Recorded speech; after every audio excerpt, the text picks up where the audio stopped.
சிலர் ஆசைக்கும் தேவைக்கும் வாழ்வுக்கும் வசதிக்கும் ஊரார் கால் பிடிப்பார்.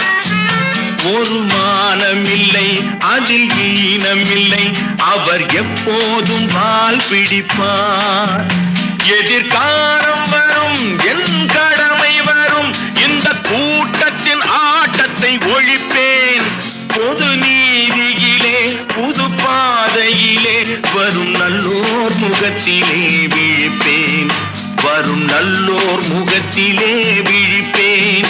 நான் ஆணையிட்டால் அது நடந்து விட்டால் இங்கு ஏழைகள் வேதனைப்பட மாட்டார்.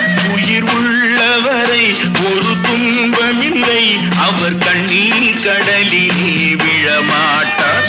அவர் கண்ணீர் கடலிலே